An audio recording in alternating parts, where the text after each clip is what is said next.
Has a thought ever crossed your mind that other people have to lose in order for you to win?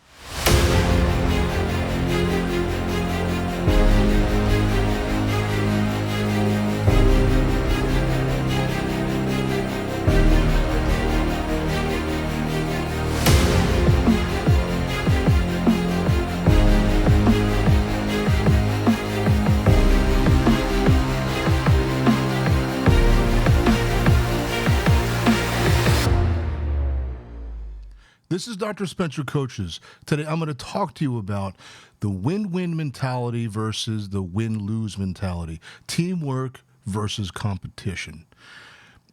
As we evolve in our culture and civilization, it's becoming more and more competitive because the job market, although it's growing, it's becoming increasingly competitive for that higher paying position. 10,000 applications for the same position. How do they pick it?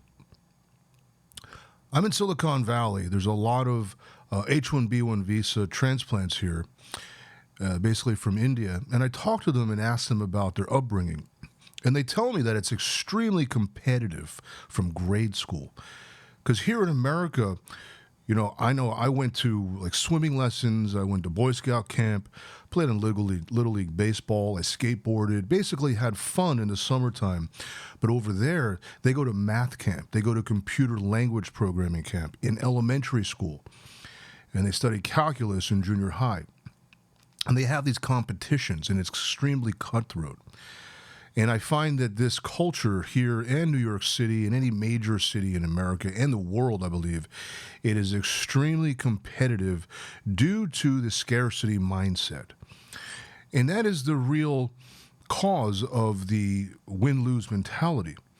You see, competition breeds success, it breeds improvement, it breeds innovation, but at the same time, there's always somebody out there that's losing, that's really not on the good side of the coin, if you will, that's being left out, being cut out. And that win-lose mentality has been around for a very long time, instead of the win-win, which is teamwork. And we all know, even in the workplace, teamwork is more effective than competition. When you put two heads together, it's better than one. When you put three heads, it's better than two. Four heads are better than three. And I'm not talking about three as a company hanging out. I'm talking about in projects and goals and getting things done. And you're going to find that win-lose, if you believe that somebody else has to lose, it's because it comes from scarcity. It comes from a finite viewpoint of life. In other words, in order for you to be happy, someone else has to suffer.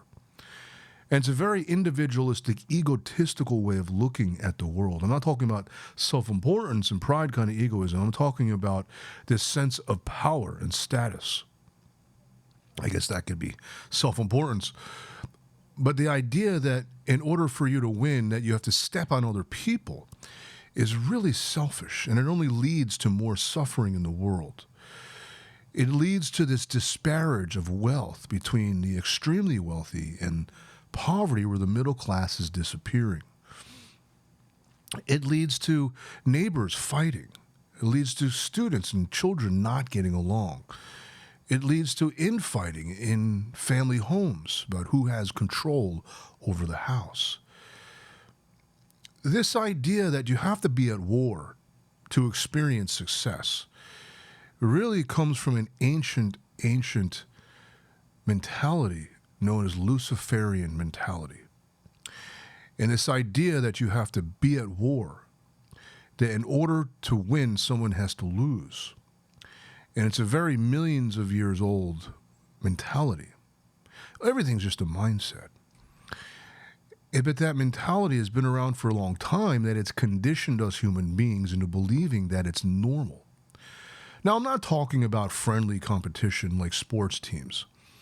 I mean, whoever wants to win the Super Bowl or the Stanley Cup, you train for it, the UFC championship. You train harder. May the best man win. May the best team win. But when it becomes cutthroat, when you begin to sabotage and cause harm, when you cause ruin to the other team, when you cheat, then it's looked at as what's wrong with you. In a UFC fight, if someone gouges the other guy's eyes, that would be considered foul play and they're disqualified. There's a certain kind of rules that enable one to compete, but compete fairly. When you take it to the extreme of wanting to sabotage your coworkers, sabotage your competition. I came from this mentality growing up. My mother instilled it in me. She said, when I was in kindergarten, you have to be smarter than your brother. And when I learned how to read when I was in kindergarten, I had this fear of getting left back. I didn't get along with my kindergarten because she abused me, my kindergarten teacher. And I won't get any further into that. I don't need to explain it. I don't want to trigger anybody. But she basically sat me down and said, Spencer, you and I don't get along. I don't like you. You don't like me. I don't want to have to put up with you for another year. I got to teach you how to read. If you don't get to first grade reading level, you got to get left back. And I'm sure you don't want to have to put up with me because I certainly don't have to put up with you. Something clicked in my mind. Some light bulbs went on. You know what? You're right. It's the first time we agreed on anything.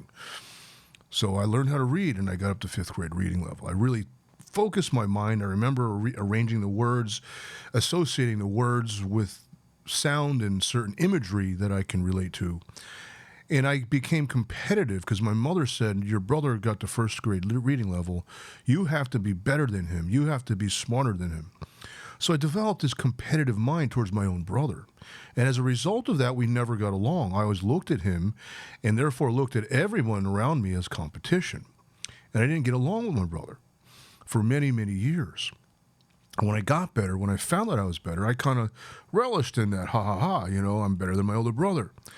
Rubbed it in his face sometimes, really aggravated him, pushed him away, and created such a disconnect with him that it took many decades to restore our true sense of friendship and brotherhood. I did this in skateboarding. I skateboarded many years, and some of my friends even called me out. Spencer, it doesn't look like you're having any fun. It looks like you're just competing with us. Like, if I can't do a trick, you come up right behind me and try to show me up. I thought, wow, they're calling me out. But you know what I was really doing was, I just wanted to show you that it's possible, because if I can do it, you can do it, because we're just the same two human beings. We both have the same skin, the same hair, the same eyes. We're just the same. So if I can do it, you can do it. I just want to show you that it's possible. But that fear of being abandoned or being left out or being left behind caused me to want to be a high performer. And I really developed a neurosis about it. And it was a really unhealthy mindset. It wasn't until my freshman year, it was my sophomore year in college when I got into psychology, one of the teachers introduced the idea of win-win.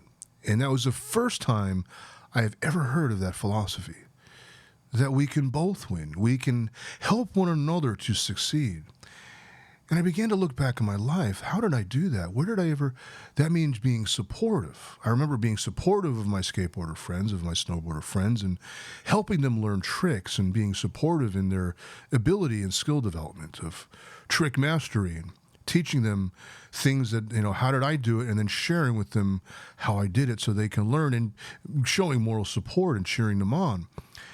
And I realized I do know how to have that kind of supportive role in my friend's life. But I wasn't like that with my brother for a very long time.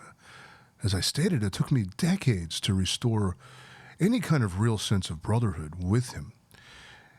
And I had this discussion with him. Lawrence, I'm sorry, I was really competitive with you. I kind of belittle you and make myself act like I'm better than you. And it really destroyed our brotherhood. And I can see how it affected you. It's so bad that he didn't want to talk to me for decades. It really wasn't until my mother died that we really rekindled any kind of relationship. And thank God I did, because now we have a healthy relationship. My brother is going to be, next to my father, will be the most important person in my life, my blood family. But also in my professional life, in my friendships. I realized that there's nothing wrong with being a high performer, of pushing myself to do better and be better, because it is a competitive world. Only the best of the best are usually chosen.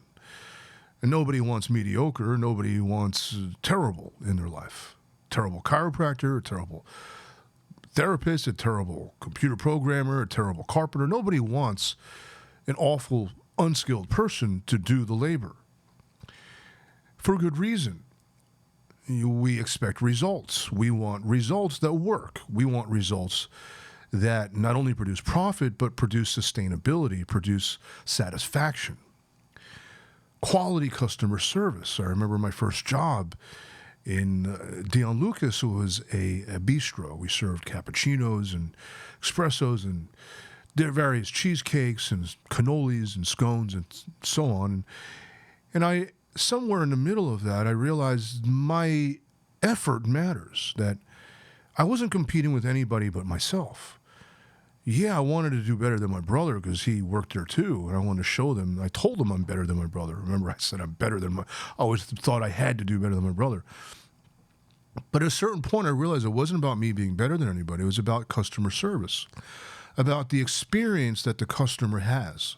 That are they getting the best quality experience so they come back and also walk away feeling satisfied and happy as a result of interacting with me and doing business and buying cappuccinos from me.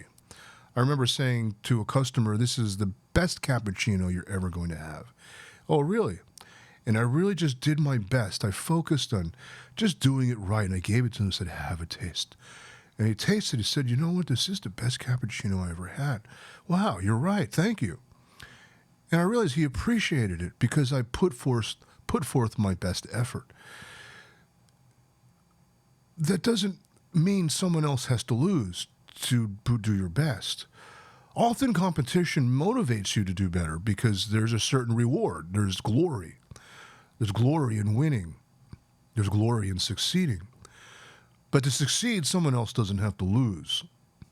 There's something called the bell graph. I remember this in school. There was only one professor who ever applied that. Somebody always failed. Somebody always got an A, and there's a bunch of us who got average. And I wondered why he did that and why he was the only professor that did that. To show that your effort mattered. To show that what you put into something is what you get out of it. That the quality of life you live is solely dependent upon what you put into it, the effort, the intention, the emotion, the energy, the vitality that you put into yourself and your own life dictates the outcome and dictates the quality of life. But it doesn't have to be based upon someone else losing. You don't have to sabotage people. I remember working in the orthopedic sales business where people, sales reps from other companies, I work for Biomet, and sales reps from other companies would sabotage sales up from our company, like taking out implants out of the bin or taking a surgical instrument out of the tray and throwing it out.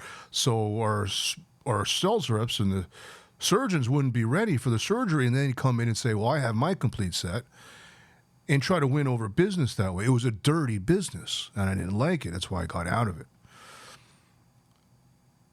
That happens in life, but is it really necessary?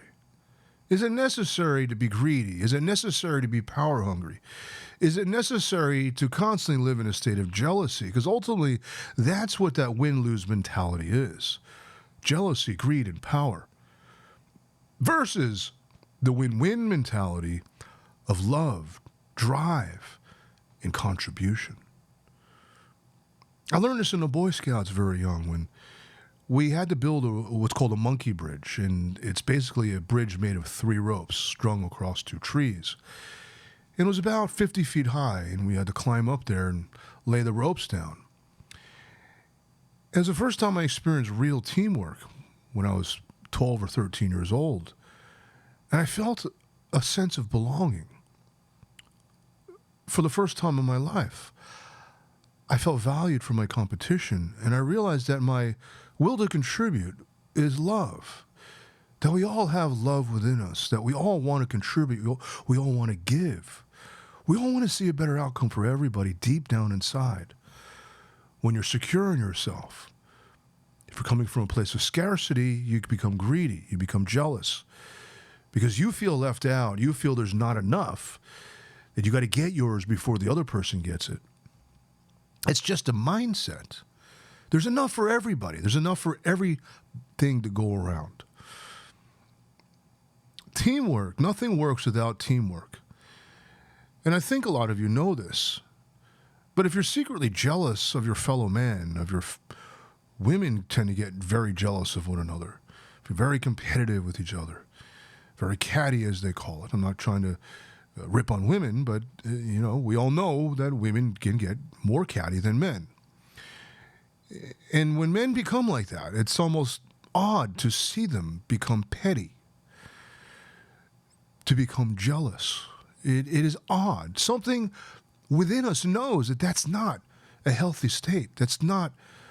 You can't be happy when you're in a state of jealousy. You can't be fulfilled when you're in a state of jealousy. You can't be satisfied. And I think deep down inside, we're ultimately looking for a sense of satisfaction and fulfillment, peace and happiness, and the ingredients of love and connection and growth. Yes, competition can push you to your best, but good sportsmanship is more important. And learning to work together as a team is what makes any team work. Teamwork is what gets you ahead. This is Dr. Spencer Coaches. If you want to learn more about this, because you may find yourself feeling isolated in your workplace, not getting along with your family, or maybe you're running out of friends and you don't know why. As you're jealous of them, people are going to pick up on that and they're not going to want you around. I can help you discover these blind spots so you can become a better person to help you grow. And when you grow, you get to the next level in your life so you can experience abundance, freedom, and fulfillment. Go ahead and like, share, and subscribe. Leave a comment below so I can get back to you. And we can establish communication so I can empower you with the leadership mindset so you can get ahead in your life.